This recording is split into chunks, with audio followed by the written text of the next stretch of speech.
y'all, it's Bookishrealm, and I'm back with another video. Please excuse the mess that's everywhere. It's a mess, but there are reasons why there's a mess. So I am here, as you can see by the title of this video, to do another discussion video. This is not a new discussion.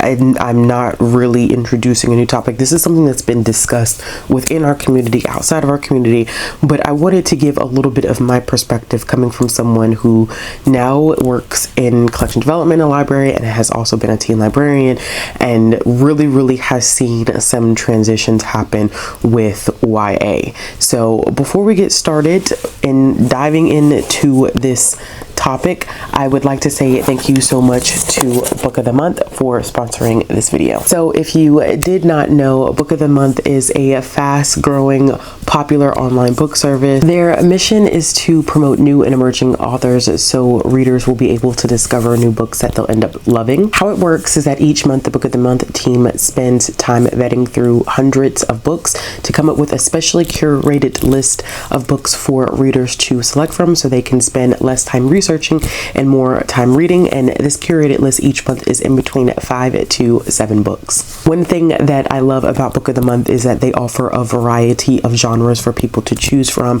whether you like historical fiction, whether you like contemporary romance, whether you like fantasy, sci-fi. There's a little bit of something for everyone. They also have this amazing skip policy, so when you join, if there's ever a month in which you find that there is not a book that you would like to select, you can skip and you will not be charged for that month. In addition to that, they have the best prices for newly released hardcovers. I am always saying that I am balling on a budget, so they definitely set you up to get these new released hardcover books at a great price. Today you could use my code Bookishrealm, which I will leave in the description box below, to get your first book for $9.99. So one of the other cool things that I want to mention before we get into this month's selection is that Book of the Month now has a podcast, and that podcast is called The Virtual Book Tour. It is available on Spotify as well as through Apple. The two hosts, Brianna Goodman and Gerard McFarlane, have interviewed some amazing authors like Blake Crouch, Gabrielle Zevin. I mean, it's just a wide variety of individuals that they've had the opportunity to sit down and talk to. I highly recommend checking out this podcast, and I'll be sure to leave the link to the podcast down in the description box below as well. It's definitely worth checking out. Okay, so let's go ahead and hop into this month's selections. All of your books will come in this blue Book of the Month box, and Book of the Month always includes these really unique and iconic bookmarks that I love. This one says, "Read like your TBR is watching." I need to, because my TBR is right there, right behind me. As you can see, it's right there for me to constantly be looking at as I'm sitting down reading. So definitely, I love the bookmarks. They're absolutely fascinating. Book of the Month was kind enough to allow me to select 2 books from this month's selections. The first one that I have here is Bronze Drum, and this is actually based off of the true story of 2 sisters who get together, the women of Vietnam, to help them defeat the Han Chinese. I did not know anything about this, but when I read the description of this book, I was like, oh, this is one that I definitely would like to pick up. I haven't read a lot of books set in Vietnam that explore the history of Vietnam. I think I've read a lot of maybe like contemporary and a little bit that explore like the Vietnam War, but none on this level. So not only is the cover beautiful, but this is one that I think is going to really give me more of a historical background of Vietnam, and I love the idea of 2 sisters just working together who are complete polar opposites but are bonding together to make things happen for their country. The next one that I ended up choosing was The Devil Takes You Home, and this one is about a man who has come into financial ruin because he's been taking care of his daughter's medical bills and his marriage is essentially falling apart, and so he becomes a hitman, and he's very surprised at like how much violence he can endure in being a hitman, but it helps him make money until a tragedy ends up happening. So he decides to take one more job in which he would hijack a cartel shipment of cash, and things don't necessarily go as planned. And so it's him, a cartel insider, and also an old friend who end up traveling across the border with each other, and they encounter some things that don't really have much of an explanation. And so basically he's realizing that he is going to come back from the job forever a changed man, whether it's for the good or for the bad, but it will change him. So very interested in this one. This one also came with a translation guide, which I have never seen before, which is really cool. So any Spanish that is in the text, you you can follow along in the translation guide, which I think is pretty awesome. I love that. If y'all are interested, the other books that are selections for this month for Book of the Month include The Many Daughters of Afang, When We Were Bright and Beautiful, Daisy Darker, Small Angels, and Girl Forgotten. So those are the other selections that you definitely have the opportunity to check out. Thank you once again to Book of the Month for sponsoring this video. As I said before, the code to use for this month is Bookishrealm. I'll be sure to leave the code and the link to Book of the Month down in the description box below for you to check out. Okay, so let's go ahead and dive into this topic that I have been dying to talk about, but really have not had the chance to talk about. And so, as you can see by the title, I mean, we are here talking about what is wrong with YA. And this is coming from someone who enjoys YA, who has to keep up with YA, looks at reviews constantly associated with YA, is very much so hands-on in everything that is YA centric, because it is part of my responsibility. So not only just children's and middle grade, but also young adult. So this is not just in terms of my job and me working in collection development, but also when I was a teen librarian, I pretty much had to do the same thing. So one of the things that I have done on this channel before is I have talked about the evolution and the history of YA. So this is not something new for me in terms of like understanding the history and the background of YA. I've had to do that for library school. I took a class that specifically looked at the evolution of YA literature, and I ended up doing a complete video on that, which I will link in the card symbol above. I did this video a while ago. We're talking like 2019. It's been a few years. I might need to do an updated version of it, but I will touch on a few things from that video in this video. But if you're looking for a more in-depth conversation, I definitely would check that one out.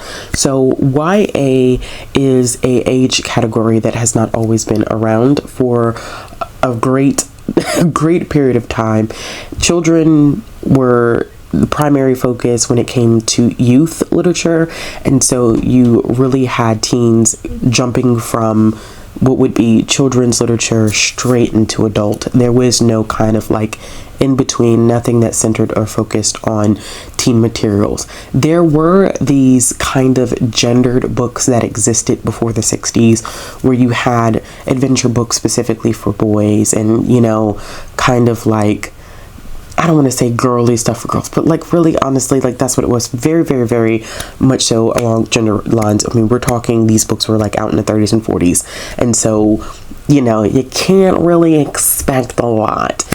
What we ended up seeing eventually is this transition into writing realistic fiction, which is more so focused on the teen experience. And of course, the book that is often quoted as being kind of the pioneer for exploring realistic fiction in terms of the teen experience is going to be The Outsiders by S.E. Hinton. And always I say, regardless of how I feel about S.E. Hinton and some of the most absurd comments that she has made, that book was and is still considered to this day to be the starting point for a clear-cut age breakdown of YA, even if it was not technically a kind of like a section that existed in bookstores or a section that existed in libraries. That is often considered like the start of what we will progressively see as a history of YA.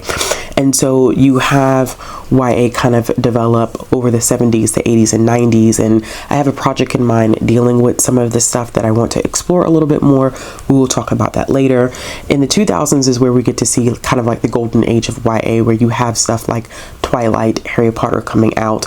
That is when you see that upward tick of books really heavily being marketed towards a teen audience. You have publishing companies heavily focusing on, you know, creating books, picking up authors that would specifically focus on this age group. And so we have seen different waves of things happen when it comes to YA books. I mean, there was a dystopian phase, which you have stuff like Divergent, The Maze Runner, and then now we are in what I feel like is in a very heavy fantasy a very heavy fantasy phase, and you have a lot of realistic fiction coming out too, kind of trying to tap into what would be considered the teen experience.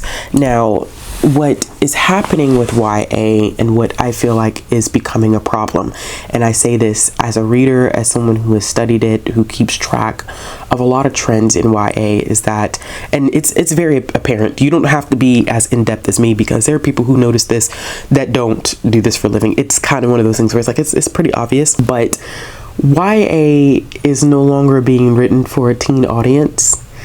And so there's a huge problem with that. A lot of the consumers of YA or teen books, however you want to classify them, are adults. And that's a problem. That's a huge problem, because this age category was started to keep in mind a group that was often left out in terms of literature. And so now what we're seeing is people who are no longer transitioning. And let me stop right here and preface this. There is nothing wrong with reading books outside of your age bracket. Like, you can be 30 and read picture books. You can be 30 and read YA. You could be 30 and read adult. You can read middle grade. You can read whatever you want. The issue is not people reading it. The issue is, who is it being marketed towards and who is it being written for? That's where the problem comes in, because what they're finding now is that, I think, and I don't have any proof of this is really honestly my assumption, is that I think what a lot of publishers are seeing in terms of marketing is that a lot of that money, a lot of the push and the pull of YA is coming from people in their 20s and 30s. And so you begin to see that that's where the money is. So then inevitably you market towards those groups without realizing that these books should be written for the age demographic that they are quote unquote targeted at. And what's happening is that YA keeps getting aged up. And so this is where we get these weird things where you have teen characters who read like adults. And not saying that teens can't be mature. I've worked with them most of my working career. They can be.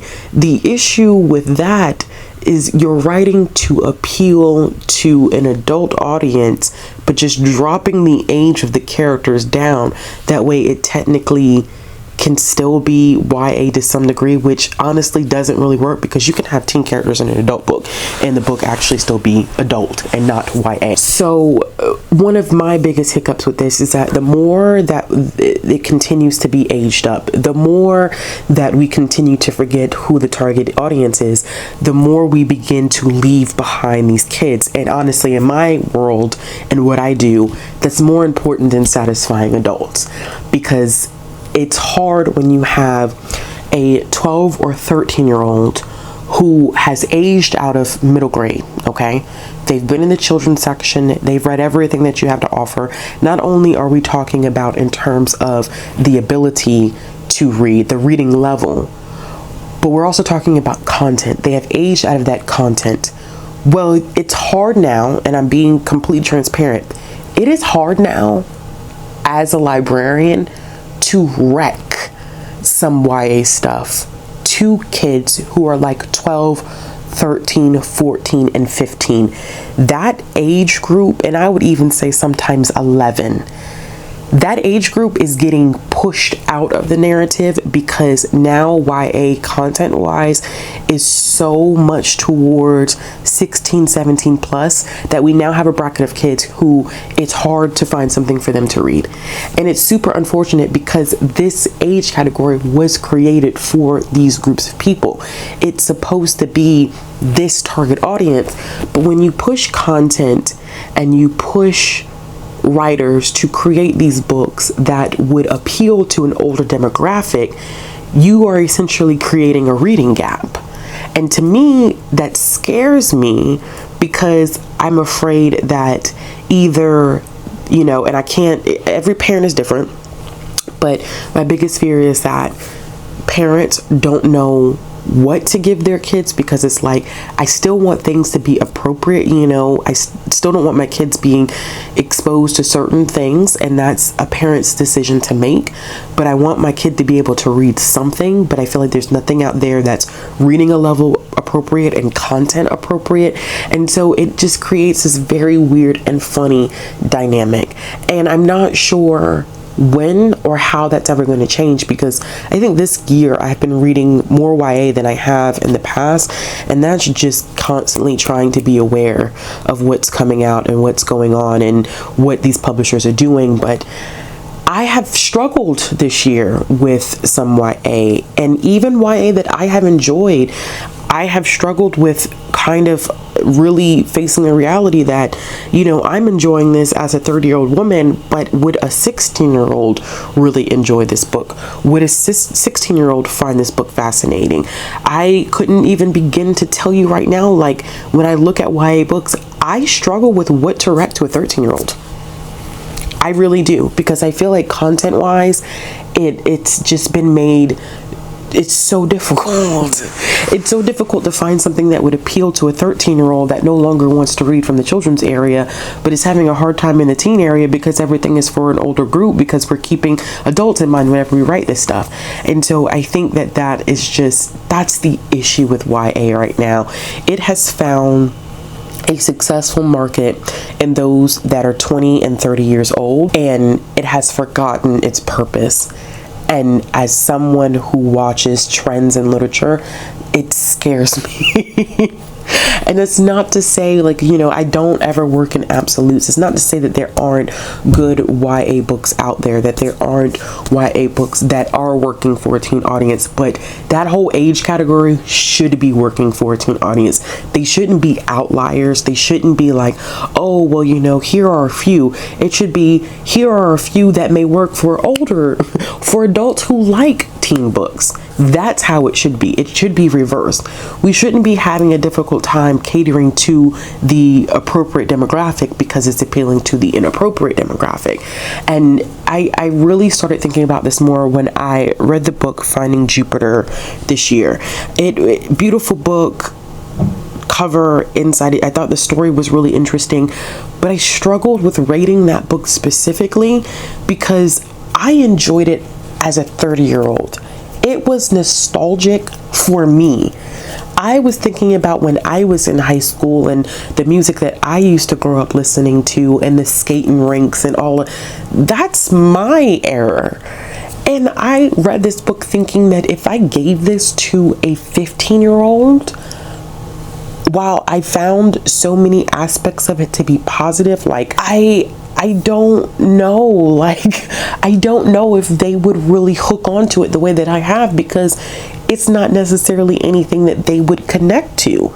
And it just characters talking older or being characterized as someone my age, but literally just on page we are like, okay, oh yeah, let me remind myself, like, you know, they're only 17 or they're only 16, but it's hard to remember that when character wise they're being written as though they're older.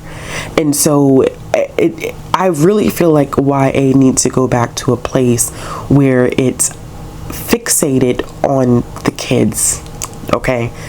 Because this is for the kids, this is not for us. And I think it's kind of unfair that the kids are going to be losing out because of the satisfaction of adults. It's so unfair, and I'm not going to get into this. There needs to be a category of new adult or whatever. Like I can't, I don't have the energy to have that conversation today. But what I will say is that it's enough literacy issues in this country.